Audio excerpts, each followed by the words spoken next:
একটা জিনিস দেখবে যে আমরা সারাদিনে কিন্তু অনেক কথা বলি।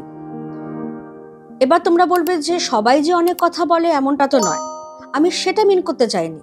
মানে সারাটা দিনে আমরা কিন্তু বিভিন্ন জনের সঙ্গে কিছু না কিছু কথা তো বলেই থাকি। এবারে সেই কথাগুলো যেগুলো আমরা বলছি, সেই শব্দগুলো যেগুলো বলছি, তার যে ক্ষুদ্রতম একক সেটা কোনটা, কিভাবে কিসের সাহায্যে সেই ধ্বনি বা সেই শব্দগুলো উচ্চারিত হচ্ছে, আজকে আমরা সেটা নিয়ে একটু আলোচনা করে নেব। আজকে আমাদের চ্যাপ্টারটার যেটা নাম ধ্বনি ও বর্ণ, আর বিশেষভাবে আমরা দেখে নেব স্বরধ্বনি শ্রেণীবিভাগ। এবারে ধ্বনি কি সেটাতে যাবার আগে একটু যে যারা এই ভিডিওটা দেখছো, তোমরা তোমাদের মতো করে একটু জিভ দিয়ে দিয়ে কয়েকটা অংশ একটু স্পর্শ করে দেখো তো, মুখের কয়েকটা অংশ। একদম প্রথমেই যেটা পাবে সেটা হচ্ছে ঠোঁট। একটা হচ্ছে ওপরের ঠোঁট, যেটাকে আমরা ওষ্ঠ বলি, আর একটা হচ্ছে তলাকার ঠোঁট, যেটাকে আমরা বলি অধর। হয়ে গেল ওষ্ঠ আর অধর, সব মিলিয়ে ওষ্ঠই ধরবো আমরা। এবার ঠিক সেটার পেছন দিকে যাও, জিভটাকে যদি ছোঁয়াও তাহলে দেখবে দাঁতের গোড়ার অংশটা পাচ্ছ, যেখান থেকে দাঁতটা গজিয়েছে। তার ঠিক পেছনে যাও, দেখবে একটা শক্ত মতো উঁচু মতো জায়গা পাবে, যেটাকে আমরা বলবো মূর্ধা। তার পেছনে যাও, ওই জিভটাকে ছোঁয়াতে ছোঁয়াতে দেখবে একটা ছাদের মতো একটা আর্চ শেপড একটা অংশ পাবে, ওইটাকে বলা হয় তালু। একদম ভেতর দিকে চলে যাও, সেটা হচ্ছে কণ্ঠ। আর মুখের ঠিক ওপরেই রয়েছে নাক। তাহলে এই যে আমাদের ওষ্ঠ, দন্ত, মূর্ধা, তালু, কণ্ঠ, নাসিকা আর জিভ, এই সব শুদ্ধ মিলে কথা বলার যে অর্গানটা তৈরি হলো, যে যন্ত্রটা তৈরি হলো, সেই যন্ত্রকে বলা হচ্ছে বাকযন্ত্র। কেমন? তাহলে বাকযন্ত্র যেগুলো নিয়ে তৈরি হলো সেগুলো আমি এইমাত্র বলে দিলাম কোন কোনগুলো। এবার এই বাকযন্ত্রের সাহায্যে আমরা যে ভাষা উচ্চারণ করছি, সেই উচ্চারিত ভাষা, সবসময় কিন্তু উচ্চারণের দিকটা এবার দেখব। বাকযন্ত্রের সাহায্যে যে উচ্চারণটা করছি, সেই উচ্চারিত ভাষার মূল উপাদান যেটা, সেটাকেই আমরা বলছি ধ্বনি। তাহলে এটাই হলো কোনো একটা ভাষার ক্ষুদ্রতম যে একক। এবার বর্ণটা কি তাহলে? বর্ণ হচ্ছে যে ধ্বনিটা আমি উচ্চারণ করলাম তারই লেখ্য রূপ, লিখিত রূপ। তাহলে এখান থেকে বলা যায় যে ধ্বনি শোনা যায়, কানে শোনবার জন্য হচ্ছে ধ্বনি, আর বর্ণটা হচ্ছে দেখা যায়। তাহলে এই যে আমি আমার এখানে পেন পেপারে যেটা করছি, যখন আমি বলছি শোনা যায় তখন ধ্বনি, আর যদি আমি চুপ করে থাকি, শুধু যদি পেন দিয়ে আমি দেখাই, তাহলে এটা হয়ে যাচ্ছে বর্ণ। কেমন? এবার তাহলে এই যে বাকযন্ত্রে এতগুলো অঙ্গ রয়েছে, ঠোঁট, দাঁত, মূর্ধা, তালু, নাক এটসেট্রা, এর মধ্যে বাকযন্ত্রের সবচেয়ে সক্রিয় অ্যাক্টিভ যে অর্গানটা, সেটা হচ্ছে আমাদের জিভ। কারণ জিভ দিয়েই কিন্তু আমরা সমস্ত রকম ধ্বনি উচ্চারণ করতে পারি। যাদের জিভে জড়তা আছে বা ত্রুটি আছে, দেখবে তাদের উচ্চারণও কিন্তু স্পষ্ট হয় না, হয় খুব দ্রুত কথা বলছে, বা হয়তো কথা বলতে গিয়ে আটকে যাচ্ছে বা জড়িয়ে যাচ্ছে, এই কারণে, জিভের সমস্যার কারণে। এবার চলে এসো যে ধ্বনিগুলো আমরা আলোচনা করছি, বাকযন্ত্রের সাহায্যে উচ্চারিত যে ভাষা, তার সবচেয়ে ছোট্ট যে একক, সবচেয়ে যে মূল যে উপাদান, সেটাকে আমরা ধ্বনি বলছি। এবার সেই ধ্বনির আবার দুটো ভাগ রয়েছে, মূল দুটো ভাগ। একটা হচ্ছে স্বরধ্বনি। স্বরধ্বনি তাহলে আমরা কাকে বলবো? স্বরধ্বনির দুটো পয়েন্ট একটু খেয়াল রেখো। এই ধ্বনিগুলো উচ্চারণের সময় শ্বাসবায়ু মুখের ভেতর কোথাও প্রত্যক্ষ বাধা পায় না। শ্বাসবায়ু কি হয়, ধ্বনি কিভাবে উচ্চারিত হয়, বেসিক জিনিসটা কি? আমাদের ফুসফুস থেকে শ্বাসবায়ু বেরোচ্ছে, এবার সেই শ্বাসবায়ুটা এসে আমাদের যে গলার কাছটাতে একটা কণ্ঠতন্ত্রী বলে আছে, পাতলা একদম জালের মতো দুটো পর্দা, সেইটাকে ধাক্কা দেয়। কম্পন হয়, আর তার ফলেই ধ্বনিগুলো উচ্চারিত হয়। এবার যেটা হচ্ছে, আমাদের জিভটা, সেটা যখন আমাদের মুখের ভেতরের বিভিন্ন অংশকে টাচ করতে করতে যায়, সেই সব জায়গা থেকে এক একটা ধ্বনি উচ্চারিত হয়। সুতরাং স্বরধ্বনি উচ্চারণের সময় শ্বাসবায়ু কোথাও বাধা পায় না, এটা একদম ভুল। বাধা পায়, কিন্তু বাধাটা এতটাই কম যে সেটাকে প্রায় নেগলেক্ট করবার মতো। কারণ যদি বাধাটা না পায় তাহলে কিন্তু ধ্বনিটার উচ্চারণই হবে না। তুমি এক্ষুনি এই পড়তে পড়তেই নিজে একটু এক্সপেরিমেন্ট করে দেখো। ধরো তুমি খানিকটা হাওয়া নিয়ে ছাড়ো হাওয়াটাকে, দেখো কোনো ধ্বনি উচ্চারিত হলো না। এবার যেই তুমি বলছো অ বা ক, যেই বলছো তুমি বুঝতে পারছো না, কিন্তু তোমার কণ্ঠে শ্বাসবায়ুটা হালকা হলেও একটু বাধা পাচ্ছে। এই বাধাটা পাচ্ছে বলেই ধ্বনিটার উচ্চারণ সম্ভব হচ্ছে। কেমন? তাহলে স্বরধ্বনি উচ্চারণে শ্বাসবায়ু আমাদের মুখের ভেতর কোথাও প্রত্যক্ষ, মানে সরাসরি ভীষণভাবে জোরালো কোনো ধাক্কা পায় না, কিন্তু পায়, পরোক্ষভাবে পায়। আর দ্বিতীয় পয়েন্ট যেটা, স্বরধ্বনি অন্য ধ্বনির সাহায্য ছাড়াই নিজেরাই পূর্ণরূপে স্পষ্টরূপে উচ্চারিত হতে পারে। যেমন আমি যদি এবার এখানটাতে বলি অ, ই, এগুলো উচ্চারণের সময় শ্বাসবায়ু মুখের ভেতর প্রত্যক্ষ নয় কিন্তু পরোক্ষভাবে বাধা পেল, খুব হালকা বাধা পেল। আর অন্য ধ্বনির সাহায্য ছাড়াই এরা স্পষ্টরূপে পূর্ণরূপে উচ্চারিত হতেও পারল। এবার চলে এসো তো ব্যঞ্জন ধ্বনিতে।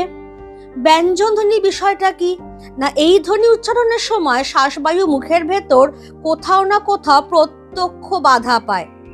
ধরো তুমি প বলছো, প, দেখো ঠোঁটটা জুড়ে গিয়ে তারপর খুলে গেল আবার। তাহলে এই যে জুড়ে গেল, শ্বাসবায়ু কিন্তু কিছুক্ষণের জন্য পুরোপুরি আটকেছে, তারপর ঠোঁটটা খুললো, তখন তুমি ধ্বনিটার উচ্চারণ করতে পারলে।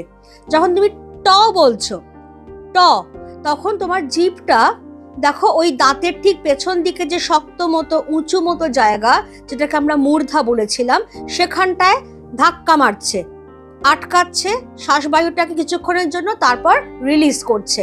তাহলে ব্যঞ্জন ধ্বনি উচ্চারণের সময় শ্বাসবায়ু মুখের ভেতর কোথাও না কোথাও প্রত্যক্ষ সরাসরি বাধা পাচ্ছে। আর নাম্বার 2, সেটা হচ্ছে যে স্বরধ্বনি সাহায্য ছাড়া ব্যঞ্জন ধ্বনি বেচারা স্বাধীনভাবে উচ্চারিতই হতে পারবে না। কিরকম? আমি যখন ক বলছি, ক, বুঝতেই পারছো যে সেখানে কিন্তু ক এর সঙ্গে একটা অ যুক্ত হয়ে আছে। এই যে স্বরধ্বনি সাহায্য ছাড়া এই কটা সুন্দরভাবে উচ্চারিত হতেই পারবে না। তুমি যদি বলো যে না আমি অ উচ্চারণ করব না, তাহলে কি হবে? এই রকম একটা উচ্চারণ করো, উচ্চারণটা এই রকম হাফ উচ্চারণ হবে, একটা অস্পষ্ট, একটা অপূর্ণ উচ্চারণ হবে। সেই জন্য স্বরধ্বনির হেল্প ওর দরকারি হচ্ছে। এবার আমরা নেক্সট যেটা দেখবো সেটা হচ্ছে যে এই যে আমাদের স্বরধ্বনি, যে স্বরধ্বনি উচ্চারণ অন্য কোনো ধ্বনির সাহায্য ছাড়াই পূর্ণরূপে হতে পারে, সেই স্বরধ্বনিকে আমরা বিভিন্ন অ্যাঙ্গেল থেকে ভাগ করতে পারি। প্রথম যে অ্যাঙ্গেলটা আমরা দেখবো সেটা হচ্ছে বিভাজ্যতা অনুযায়ী। স্বরধ্বনিকে আর ছোট অংশে ভাগ করা যায় নাকি যায় না? দুটো ভাগ পেয়ে গেছি। একটা হচ্ছে মৌলিক স্বর, অর্থাৎ এদেরকে আর ছোট অংশে তুমি ভাঙতে পারবে না, ভাঙলে কোনো মানেই তৈরি হবে না। অ, আ, ই, উ, এ, ও, এ। এখানে কিন্তু রস্ব ই, রস্ব উ এইগুলো দরকার নেই, কারণ আমরা শুধু উচ্চারণ নিয়ে কথা বলছি। তাহলে এই যে টোটাল 7টা, এই 7টাই হচ্ছে আমাদের মৌলিক স্বর। দেখবে এগুলোকে আর ছোট অংশে ভাঙা যায় না। whereas যৌগিক স্বর মানেই হচ্ছে এদেরকে আর ছোট অংশে ভাঙা যায়।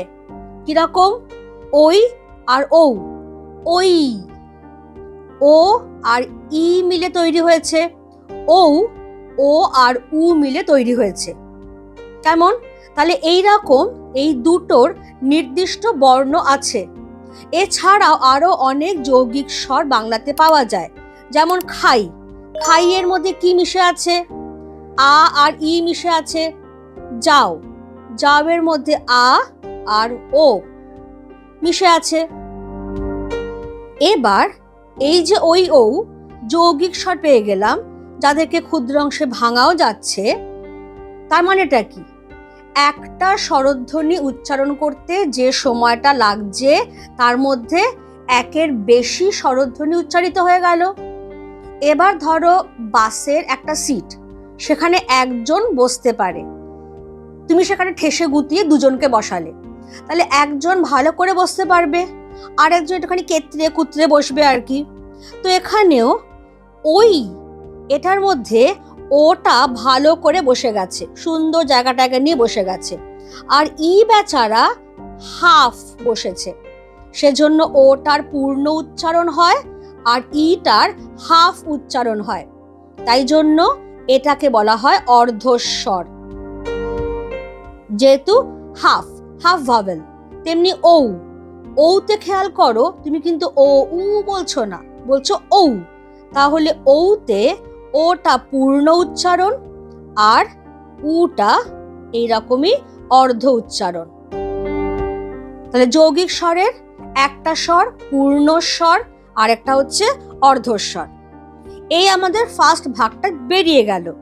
এবার সেকেন্ড ভাগটায় যদি আমি আসি, সেকেন্ড ভাগটায় কি রয়েছে? সেকেন্ড ভাগে রয়েছে বাধার মাত্রা অনুযায়ী শ্রেণী বিভাগ, অর্থাৎ স্বরধ্বনি উচ্চারণের সময় মুখের মধ্যে কতটা বাধা পাচ্ছে, ফলে উচ্চারণে তার কম সময় লাগছে না বেশি সময় লাগছে। রস্বস্বর, রস্ব মানে কম, তাহলে এই স্বরধ্বনিগুলো উচ্চারণে অপেক্ষাকৃত কম সময় লাগে। অপেক্ষাকৃত মানে একটা কম্পারেটিভ স্টাডি চলে আসছে, তাহলে অন্য স্বরধ্বনির তুলনায় এইগুলোকে উচ্চারণে আমার কম সময় লাগছে। এরা চারটে, অ ই উ রি। দীর্ঘস্বর মানে কি?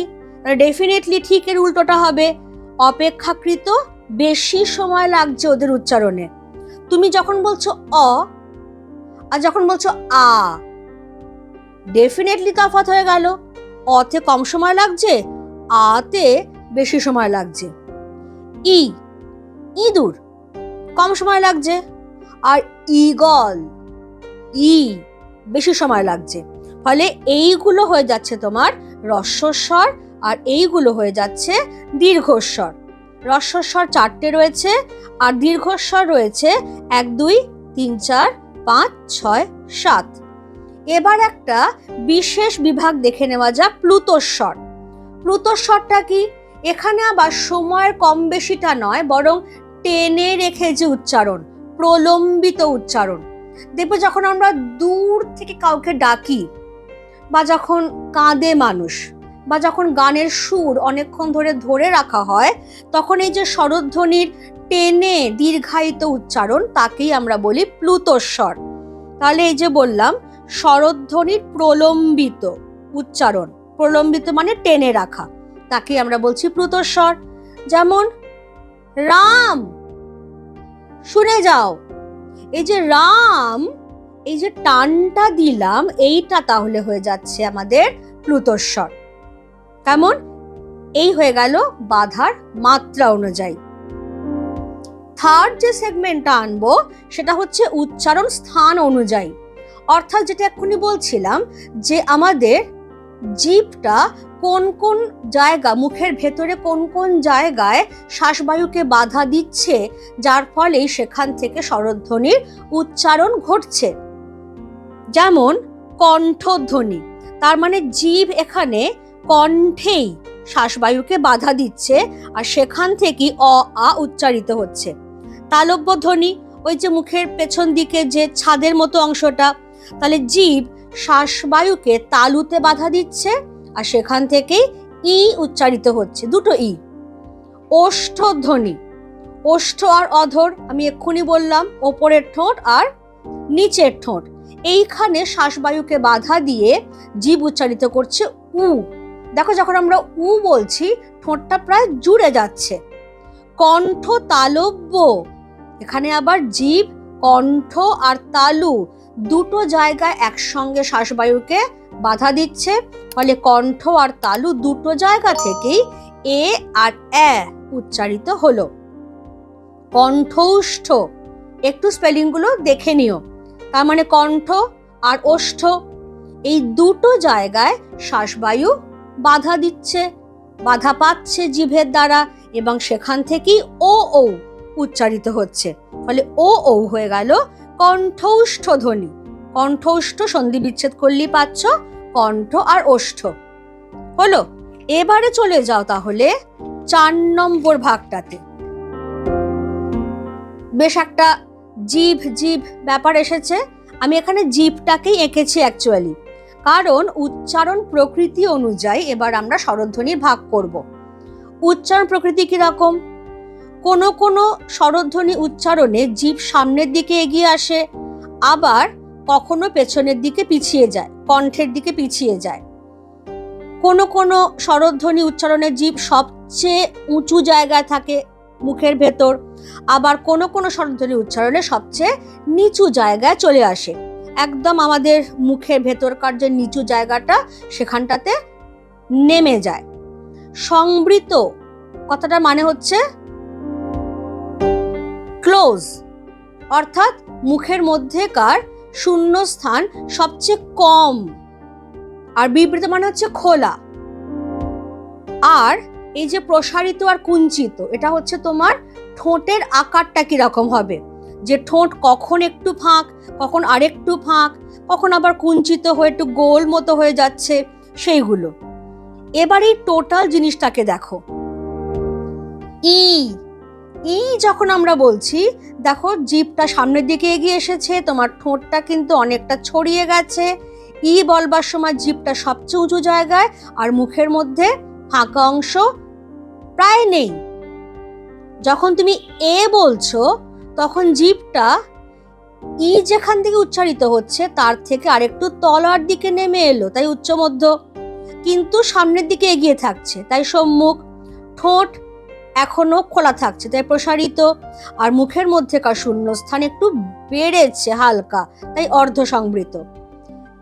যখন বলছি তখন জিভ আরো নিচে নেমেছে, তাই নিম্ন মধ্য।